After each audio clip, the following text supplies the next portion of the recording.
ভিতরে বিভিন্ন বিভিন্ন শ্রেণী আছে। কৃষক আছে, ছাত্র আছে, শ্রমজীবী মানুষ আছে, নারীরা আছেন। কাজেই বিভিন্ন শ্রেণী পেশার মানুষের কে নিয়ে আমরা আলাপ করেছি যে তাদেরকে কিভাবে আমরা একটু বেটার অবস্থায় নিয়ে যেতে পারবো, একটু ভালো অবস্থায় নিয়ে যেতে পারবো। আমার কাছে মনে হয় একজন রাজনৈতিক কর্মী হিসেবে এর থেকে বড় গুরুত্বপূর্ণ ইম্পর্টেন্ট বিষয় আর কিছু নেই। অর্থাৎ আমি আমার মানুষের বেটারমেন্টের জন্য কিছু চিন্তা করছি। সহকর্মীবৃন্দ, এখন এই যে আহ, আপনারা যেই কথাগুলো আমাকে বলেছেন বা আমি আসার আগে আলোচকবৃন্দ যারা আছে তাদের সাথে বলেছেন, কেন বলেছেন?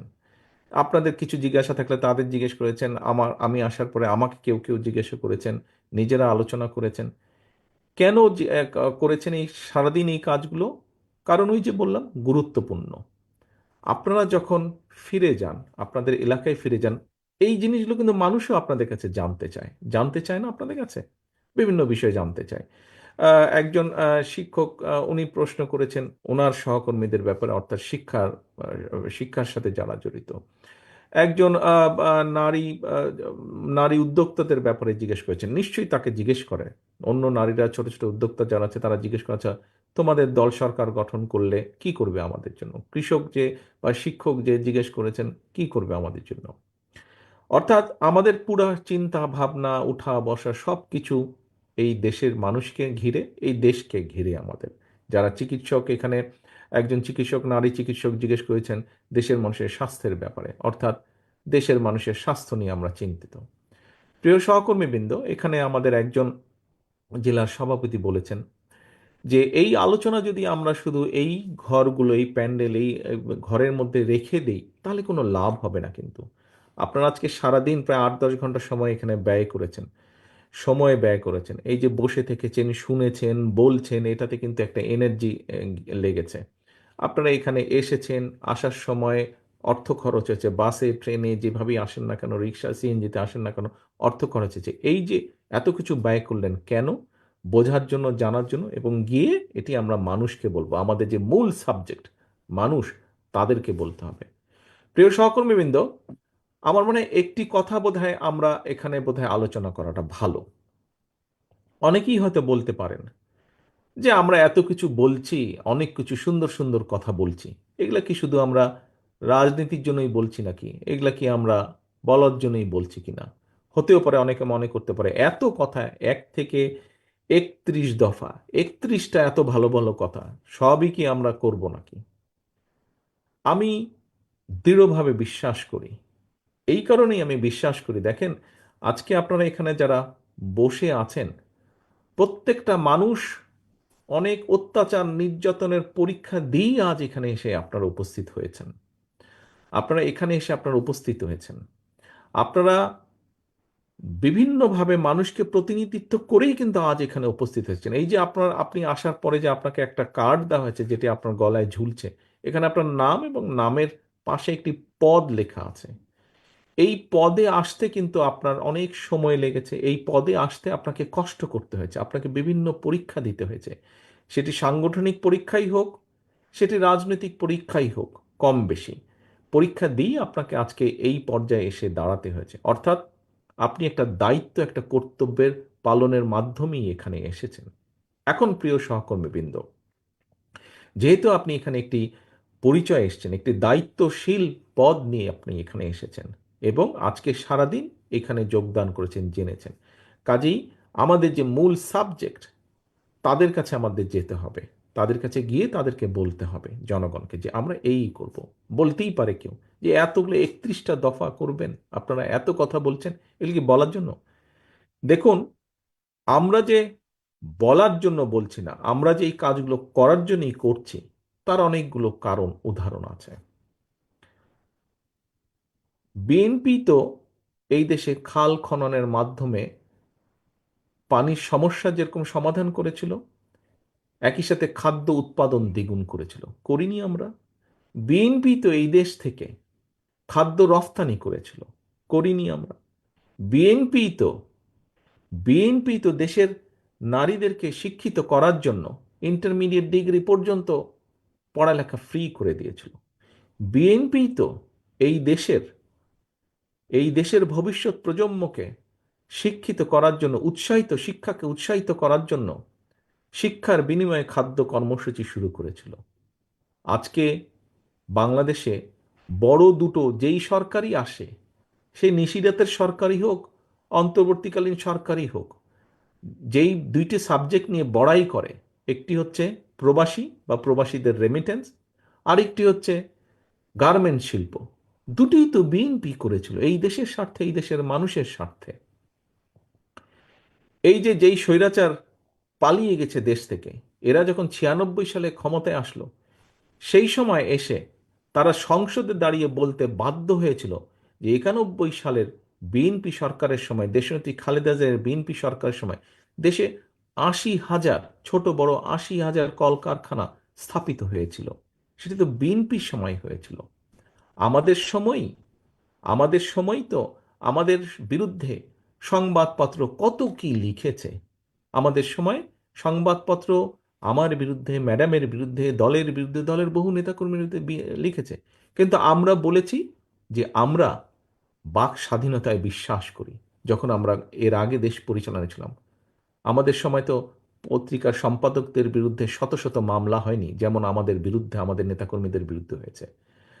একইভাবে যদি বলতে হয়, কোথায় আমরা যখন দেশ পরিচালনার দায়িত্বে ছিলাম, তখন কি গুম খুন হয়েছিল? আমাদের স্থায়ী কমিটির সদস্য জনাব সালাউদ্দিন আহমেদকে ধরে নিয়ে সীমান্তের ওপারে ফেলে দেখা হয়েছে। আমাদের ইলিয়াস আলী সংসদ সদস্য সহ আমাদের শত শত নেতাকর্মীকে গুম করা হয়েছে, খুন করা হয়েছে। কোথায়? বিএনপির সময় কি এরকম হয়েছে? বিএনপির সময় তো এরকম হয়নি। কারণ আমরা গণতন্ত্রে বিশ্বাস করি, আমরা বাক স্বাধীনতায় বিশ্বাস করি। আমরা অতীতে এই কাজগুলো করে এসেছি। অতীতে যেহেতু আমরা এই কাজগুলো করে এসেছি, শিক্ষার জন্য কাজ করে এসেছি আমরা, প্রমাণ আছে। খাদ্য উৎপাদনের জন্য কৃষকদের জন্য কাজ করে এসেছি, প্রমাণ আছে অতীতে। আমরা দেশের নারীদের স্বাধীনতার জন্য কাজ করেছি, তার প্রমাণ আছে। দেশের শিল্প উৎপাদন বাড়ানোর জন্য শিল্প প্রতিষ্ঠা করা হয়েছে বিএনপি সরকারের সময়, তার প্রমাণ আছে। যেহেতু আমরা অতীতে, আমরা যখন দায়িত্ব পেয়েছি, আমরা ভালো কাজ করার চেষ্টা করেছিও বহুলাংশে, তার প্রমাণ আছে। এবং এটিই প্রমাণ করে যে ভবিষ্যতে আমরা সুযোগ পেলে ইনশাল্লাহ আমরা এই 31 দফা পর্যায়ক্রমিকভাবে বাস্তবায়ন করব। এখন প্রিয় সহকর্মীবৃন্দ, এখন প্রিয় সহকর্মীবৃন্দ, এই 31 দফা বাস্তবায়নে আমাদেরকে সবচেয়ে বেশি সহযোগিতা কে করবে বলে আপনাদের কাছে আমার জিজ্ঞাসা, কে করবে বলে আপনারা মনে করেন?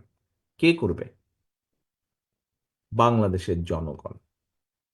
আমরা যদি 31 দফা, যাই 31টা দফা নিয়ে আপনারা আজকে সারাদিন আলোচনা করলেন, বাই দ্য ওয়ে এখানে আরেকটি কথা বলি, এই 31 দফা কিন্তু শুধু বিএনপির কথা নয়। বিএনপি প্রথমে 27 দফা দিয়েছিল। পরবর্তীতে বাংলাদেশের যে রাজনৈতিক দলগুলো, যতগুলি রাজনৈতিক দল আমাদের সাথে যুগপৎ আন্দোলনের সংগ্রামে ছিলেন এই স্বৈরাচারকে বিদায় করার ক্ষেত্রে, পরবর্তীতে আমরা সবগুলো রাজনৈতিক দলের সাথে আলোচনা করেছি এবং তাদের কম বেশি সম্মিলিত একটি মতামতের প্রতিফলন হচ্ছে এই 31 দফা। তো এখন প্রিয় সহকর্মীবৃন্দ, এই 31 দফাকে যদি বাস্তবায়ন করতে হয়, এই 31 দফা নিয়ে আপনারা আজকে সারা দিন আলোচনা করেছেন। 31 দফার মধ্যে আমরা আগেও বলেছি, এই 31 দফাই শেষ না। কোনো ব্যক্তি, কোনো সংস্থা, কোনো সংগঠন, কোনো দল যদি 31 দফার বাইরেও কোনো কিছু ভালো দেন, কোনো প্রস্তাবনা ভালো দেন, কোনো কিছু ভালো উপস্থাপন করেন যেটি মনে হবে যে দেশের মানুষের জন্য সাহায্য করবে, আমরা অবশ্যই সেটিকে গ্রহণ করবো। এটি ওপেন ব্যাপার, এটি কোনো ধর্মীয় গ্রন্থ না যে এটি একদম 31 দফায় এসে ফিক্সড হয়ে গেল। এটি যদি অন্য বেটার কিছু থাকে, অবশ্যই আমরা গ্রহণ করব। আমাদের দফার মধ্যেও কোনো দফা আছে যেটিকে একটু পরিবর্তন করলে যদি বেটার হয়, এরকম যদি কেউ প্রস্তাবনা দেন, আমি সেটিকেও গ্রহণ করব। কিন্তু বিষয় হচ্ছে এই 31 দফাকে যদি বাস্তবায়ন করতে হয়, এই 31 দফা নিয়ে আপনারা সারাদিন যে আলোচনা করলেন, আপনাদের কম বেশি আপনারা তো দেখেছেন, গত 8-10 ঘন্টা আপনারা এখানে বসে আছেন, নিশ্চয়ই প্রত্যেকটা পেজ আপনারা উল্টিয়েছেন, উল্টিয়েছেন না? আপনারা প্রত্যেকের হাতে আপনাদেরকে যে ফাইল দেওয়া আছে তার মধ্যে কিন্তু এই ছোট বইটি আছে, এবং আপনারা কম বেশি দেখেছেন আলোচনার ফাঁকে ফাঁকে। আপনাদের কি মনে হয় যে 31 দফা যদি বাস্তবায়িত হয়, তাহলে কিছু হলেও দেশের যে চিত্র, যে হতাশামূলক চিত্র এখন আমরা দেখতে পাই, সেটি পরিবর্তিত হবে, একটি হলো দেশ বেটার হবে। আপনারা কি এর সাথে একমত? আপনারা কি একমত এর সাথে? আপনাদের কথা তো শুনতে পাচ্ছি না, হাত তুললে আমি বুঝবো যে আপনারা একমত, যে আপনারা যদি হাত তুলেন। ধন্যবাদ। আমি দেখছি তিনটা জেলার সকল নেতৃবৃন্দ হাত তুলেছেন। তাহলে সহকর্মীবৃন্দ, আপনারা যদি মনে করেন এই 31 দফার কাজ আমরা শুরু করলে, আমরা যখন ইনশাল্লাহ সুযোগ পাবো, আল্লাহর রহমতে দেশের মানুষের সমর্থনে আমরা সরকার গঠনের সুযোগ পেলে, আমরা 31 দফা নিয়ে যখন কাজ শুরু করব, তাহলে আমরা অবশ্যই একটি পরিবর্তন, ভালো পরিবর্তন দেখব, যা জনগণের পক্ষে যাবে, যা দেশের পক্ষে যাবে। কিন্তু ঘুরে ওই এক জায়গায়, এই 31 দফা আমরা তখনই বাস্তবায়ন করতে পারবো যখন আমরা দেশের মানুষের সমর্থন পাব আমাদের পক্ষে, 31 দফার পক্ষে। এখন তাহলে এই 31 দফা যদি আপনারা মনে করেন বাস্তবায়ন করা উচিত, আপনারা কি মনে করেন উচিত? আচ্ছা, ধন্যবাদ। যদি আপনারা মনে করেন, আমি ধরে নিচ্ছি সবাই সিনসিয়ারলি বলছেন যে উচিত, সবাই সিনসিয়ারলি অনেস্টলি বলছেন আপনারা, আমি এটা ধরে নিচ্ছি। আচ্ছা, যদি আপনারা মনে করেন, তাহলে আমাদের যে মূল সাবজেক্ট, যাদের সহযোগিতা ছাড়া আমরা 21 দফা বাস্তবায়ন করতে পারবো না, সেই জনগণ, এই জনগণের কাছে আপনাদেরকে যেতে হবে। আপনাদেরকে যে কোনো মূল্যে জনগণের কাছে যেতে হবে। ছোটবেলায় স্কুলে যখন যেতাম, স্কুলে যখন পড়তাম, তো তখন তো সেই সময়ে 5 টাকা অনেক টাকা, বিশাল কিছু। 5 টাকা, ওই 4 টাকা 5 টাকা, 1 টাকার জন্য 1 টাকা দিয়ে অনেক 100 বিস্কুট পাওয়া যেত একসময়, আমরা যখন স্কুলে ছিলাম একদম। তো এখন ওই 1 টাকা 2 টাকার জন্য কিন্তু অনেক সময় বায়না ধরতাম, স্কুলে টিফিনের সময় ক্যান্টিনে গিয়ে কিছু কিনে খাবো, তখন কিনে খাওয়া, বন্ধু বান্ধবকে একটু দেওয়া, এটা একটা বাহাদুরির ব্যাপার ছিল। কিন্তু ওই 1 টাকা 2 টাকার আদায় করার জন্য মায়ের পিছে বনবন বনবন বনবন করে সারাটা দিন ঘুরতে হতো, 1 টাকা 2 টাকার জন্য। প্রিয় সহকর্মীবৃন্দ, আপনাদেরকে এই 31 দফার পক্ষে সমর্থন নেওয়ার জন্য, 31 দফার পক্ষে, আপনার পক্ষে, আপনার দলের পক্ষে সমর্থন নেওয়ার জন্য আপনাদেরকে, এখানে উপস্থিত প্রতিটা নেতাকর্মী, ডাজেন্ট ম্যাটার আপনি মূল দলের নেতাকর্মী নেতা কিনা, অথবা আপনি অঙ্গ সহযোগী সংগঠনের নেতাকর্মী কিনা, দিন শেষে আপনি বিএনপির লোক, এটাই হচ্ছে আপনার মূল পরিচয়। দিন শেষে আপনি বিএনপি লোক। আপনাকে কিন্তু সাধারণ মানুষ ছাত্রদল, যুবদল, স্বেচ্ছাসেবক, আইনজীবী ফোরাম, মহিলা দল এইভাবে চিনে না, এ বিএনপির লোক, এভাবেই চিনে মানুষ। দিন শেষে আপনাকে ওই জনগণের পিছে, মায়ের পিছে যেরকম 1 টাকা 2 টাকার জন্য বনবন করে ঘুরতাম, আপনাকে জনগণের পিছে বনবন বনবন বনবন করে ঘুরতে হবে আপনাকে। এছাড়া কোনো উপায় নাই, এছাড়া কোনো উপায় নাই। আমি গতকাল একটি অনুষ্ঠানে বলেছিলাম যে আমাদেরকে যদি, গতকাল কি পরশুদিন যাই হোক, যে আমাদেরকে যদি এই নির্বাচনের পুল সেরাত পার হতে হয়, তাহলে যেভাবেই হোক জনগণের পিছে আমাদেরকে থাকতে হবে, জনগণকে সাথে রাখতে হবে, জনগণের সাথে আমাদেরকে থাকতে হবে। সহকর্মীবৃন্দ, আপনারা পোড় খাওয়া রাজনীতিবিদ এক একজন এখানে উপস্থিত হয়েছেন। হতে পারেন আপনি গ্রামের, হতে পারেন আপনি ইউনিয়ন পর্যায়ের, হতে পারেন আপনি থানা পর্যায়ে, হতে পারেন আপনি জেলা পর্যায়ে, কিন্তু আপনি রাজনীতি করেই আজকে এখানে এসেছেন। এই যে পাসটা আপনি ঝুলিয়েছেন, এই অনুষ্ঠানে ঢোকার জন্য যে পাস দেওয়া হয়েছে, এই পাসটা অর্জন করতে আপনাকে অনেক কাঠখড় পোড়াতে হয়েছে। এখন আপনার এই অভিজ্ঞতা, আপনার এই জ্ঞান, আপনার এই সব কিছু আপনাকে ব্যয় করতে হবে জনগণের পেছনে।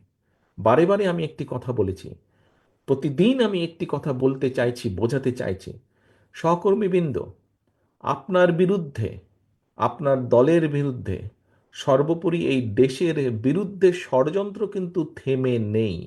দুষ্ট লোকদের দুষ্টামি কিন্তু থেমে নেই। সেটি বাইরেই হোক, আমাদের বাইরেই হোক, সেটি আমাদের দলের ভেতরেই হোক, সেটি আমাদের দেশের ভেতরেই হোক, সেটি আমাদের দেশের বাইরেই হোক। কারণ এই দেশের অর্থ সম্পদ, এই দেশের প্রাকৃতিক সম্পদ অনেকে লোক দৃষ্টিতে তাকিয়ে থাকে। এই দেশে যদি একটি বিশৃঙ্খলা লাগিয়ে রাখা যায়, তাহলে এইগুলো অনেকের জন্য, দেশের ভেতরেই হোক, দেশের বাইরেই হোক, এই দেশে যদি একটি দুর্বল, জনসমর্থনহীন সরকার, যারা জনগণকে রিপ্রেজেন্ট করে না, এরকম সরকারকে যদি ক্ষমতায় রাখা যায়, তাহলে এই দেশ থেকে অনেকে অনেক কিছু লুটে পুটে নিয়ে যেতে পারবে। বাট এই দেশে যদি জনগণের সমর্থিত, যারা জনগণের কথা বলবে, জনগণের কথা চিন্তা করবে, যারা দেশের কথা বলবে, দেশের কথা চিন্তা করবে, এরকম কেউ যদি দেশ পরিচালনার দায়িত্বে থাকে, তখন দেশের স্বার্থ, জনগণের স্বার্থ নিরাপদ থাকবে। তখন যারা শকুনের দৃষ্টি দিয়ে এই দিকে তাকিয়ে আছে, এই দেশের অর্থ সম্পদ, প্রাকৃতিক সম্পদের দিকে, তখন তারা 10 বার চিন্তা করবে। কাজেই প্রিয় সহকর্মীবৃন্দ, ষড়যন্ত্র যেহেতু থেমে নেই, আপনারা গণতন্ত্রের জন্য যুদ্ধ করেছেন, লড়াই করেছেন, সংগ্রাম করেছেন, হত্যার শিকার হয়েছেন, জেল জুলুমের শিকার হয়েছেন, গায়েবী মামলার শিকার হয়েছেন, দিনের পর দিন পালিয়ে থাকতে হয়েছে, জঙ্গলে থাকতে হয়েছে, ধান খেতে আপনাদেরকে থাকতে হয়েছে অত্যাচার নির্যাতনের কারণে। আপনারা সেই পরীক্ষা দিয়ে পার হয়ে এসেছেন। সামনে পরীক্ষা কিন্তু শেষ হয়ে যায়নি, সামনে পরীক্ষা আরও আছে। এটি এমন একটি যুদ্ধ, এটি জনগণের পক্ষের যুদ্ধ, এটি গণতন্ত্রের পক্ষের যুদ্ধ, এটি স্বাধীনতা সার্বভৌমত্বের পক্ষের যুদ্ধ। এই যুদ্ধে যদি জয়ী থাকতে হয়, অনবরত আমাদেরকে সংগ্রাম চালিয়ে যেতে হবে। আমাদের সংগ্রাম ছিল 5 তারিখের আগে পর্যন্ত, আমাদের সংগ্রাম ছিল স্বৈরাচারের পতন, স্বৈরাচারকে সরিয়ে দেওয়া, স্বৈরাচারকে ফেলে দেওয়া।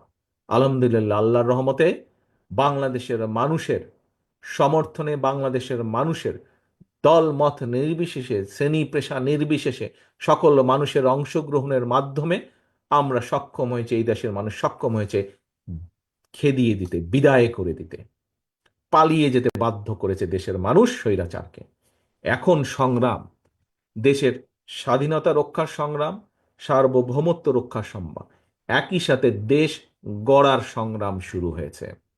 এই দেশের মানুষের রাজনৈতিক অধিকার, রাজনৈতিকভাবে দেশের মানুষকে অধিকার ফিরিয়ে দেওয়া, একই সাথে একই সাথে এই দেশের মানুষের অর্থনৈতিক ভিত্তিকে মজবুত করার যে সংগ্রাম, সেই সংগ্রাম শুরু হয়েছে।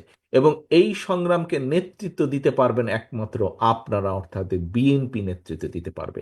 কারণ এই দেশে বহুদলীয় গণতন্ত্র বলতে যা বুঝায়, গণতন্ত্র বলতে যা বোঝায়, সংসদীয় গণতন্ত্র বলতে যা বোঝায়, নারীদের অধিকার বলতে যা বোঝায়, মানুষের অধিকার বলতে যা বোঝায়, এক বাক্যে অতীত ঘাটলে দেখা যায় বিএনপি সবসময় সেটিকে নিশ্চিত করার সর্বোচ্চ চেষ্টা করেছে। কাজেই প্রিয় সহকর্মীবৃন্দ, মানুষ, দেশ আপনাদের দিকে তাকিয়ে আছে। আপনাদেরকে শুধু এই আজকে সারাদিন এখানে আসলেন, তারপরে চলে গেলেন, ভুলে গেলেন, আপনি শেষ হয়ে গেলেন। দয়া করে এই কাজটি করবেন না। আপনার কাঁধে অনেক দায়িত্ব, কর্তব্য। আপনি বাংলাদেশ জাতীয়তাবাদী দলের একজন নেতা, একজন কর্মী। আপনার কাঁধে অনেক দায়িত্ব। আপনি সেই দলের কর্মী, যেই দলের নেতা এই দেশের স্বাধীনতার ডাক দিয়ে শুধু ঘরে বসে থাকেননি, যুদ্ধ করেছেন। যেই দেশের আপনি সেই দলের নেতা, তার কর্মী আপনি, যেই মানুষটি যখন দায়িত্ব পেয়েছেন, কোদাল হাতে খাল খননের মাধ্যমে এই দেশের উন্নয়নকে সামনের দিকে এগিয়ে নিয়ে গেছেন, দেশের উৎপাদনকে বৃদ্ধি করেছেন, আপনি সেই দলের কর্মী। আপনি সেই দলের কর্মী। আপনার নেত্রী সেই, যে শত বাধা বিপত্তি অতিক্রম করে, শত নির্যাতনের মুখেও, জেল জুলুম অত্যাচারের মুখেও যে আপোষ করেনি, সেই আপোষী নেত্রীর কর্মী আপনি। কাজেই আপনাকে সেভাবে নিজেকে প্রস্তুত করতে হবে। আপনাকে নিজেকে প্রস্তুত করতে হবে।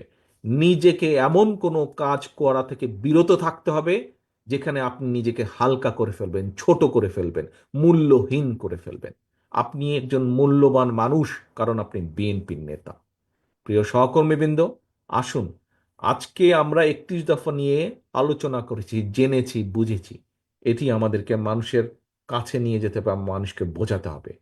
একই সাথে আমাদেরকে এখন প্রস্তুত হতে হবে, প্রত্যেককে নিজেকে প্রস্তুত করতে হবে এই 31 দফা বাস্তবায়নের জন্য। 31 দফা বাস্তবায়নের জন্য। আজ আপনি ওখানে বসে আছেন, আমি এখানে বসে আছি, আমরা এই দুনিয়াতে আছি, এই দেশে আছি। দুদিন পরে তো আমরা থাকবো না। কে থাকবে? আমাদের ভবিষ্যৎ প্রজন্ম থাকবে, আমাদের সন্তানেরা থাকবে। গার্জিয়ান হিসাবে আপনার দায়িত্ব আপনার ভবিষ্যৎ প্রজন্ম, আপনার সন্তানের জন্য। আপনার সন্তান বলতে শুধু নিজের সন্তান বোঝাচ্ছি না, আপনার সন্তান বলতে আপনার সন্তানের বয়সী বাংলাদেশের সকল ভবিষ্যৎ প্রজন্মকে বোঝাচ্ছি। তাদের জন্য একটি নিরাপদ, রাজনৈতিকভাবে অর্থনৈতিকভাবে একটি নিরাপদ বাংলাদেশ গড়ে তুলতে হবে। আপনাদেরকে, আমাদের সকলকে গড়ে তুলতে হবে। আসুন আমরা নিজেদেরকে তার জন্য প্রস্তুত করি। সহকর্মীবৃন্দ, এই প্রস্তুতি কিন্তু খুব সহজ ব্যাপার নয়। এই প্রস্তুতি অত্যন্ত কঠিনভাবে প্রস্তুতে, এটা অনেক কঠিন কাজ। কাজেই সেই কঠিন কাজটি জন্য আমাদেরকে প্রস্তুত হতে হবে। আমি দৃঢ়ভাবে বিশ্বাস করি বাংলাদেশ জাতীয়তাবাদী দলের প্রত্যেকটি নেতা কর্মী এই দায়িত্ব পালনে প্রস্তুত। এটি আমার বিশ্বাস। এখন এটি হচ্ছে প্রমাণের বিষয়। প্রমাণ আপনাদেরকে করতে হবে। নেতা দলের কর্মী হিসাবে দলের কাছে এটি আপনাদেরকে প্রমাণ করতে হবে, এবং একজন রাজনৈতিক কর্মী হিসাবে, বিএনপির কর্মী হিসাবে জনগণের সামনে আপনাদেরকে এটি প্রমাণ করতে হবে। কাজে আসুন আমরা প্রস্তুত হই দেশ গঠনের জন্য। আসুন আমরা নিজেদেরকে প্রস্তুত করি ভবিষ্যতের সেই বাংলাদেশটিকে গড়ে তোলার জন্য, যেই বাংলাদেশটি গড়ে তোলার জন্য গড়তে গিয়ে শহীদ রাষ্ট্রপতি জিয়াউর রহমানকে হত্যা করা হয়েছে। যেই বাংলাদেশটিকে, জনগণের প্রত্যাশিত যেই বাংলাদেশটি থেকে গড়তে গিয়ে দেশনেত্রী খালেদা জিয়াকে মৃত্যুর মুখ থেকে ফিরে আসতে হয়েছে, তার বিরুদ্ধে ষড়যন্ত্র হয়েছে, তাকে হত্যার পর্যন্ত প্রচেষ্টা করা হয়েছে। আমরা এত কিছুতেও দমিনি। আসুন আমরা সকলে ঐক্যবদ্ধ থাকলে, আমরা নিজেদেরকে সংযত রাখতে সক্ষম হলে অবশ্যই আমরা শহীদ জিয়ার, খালেদা জিয়ার, সর্বোপরি বাংলাদেশের জনগণের সেই প্রত্যাশিত বাংলাদেশ গড়তে আমরা সক্ষম হব ইনশাল্লাহ। আর সেই প্রত্যাশা রেখে, সেই প্রতিজ্ঞা নিয়ে আজকে আমি আমার বক্তব্য শেষ করছি। আল্লাহ হাফেজ। বাংলাদেশ জিন্দাবাদ। বাংলাদেশ জাতীয়তাবাদী দল জিন্দাবাদ।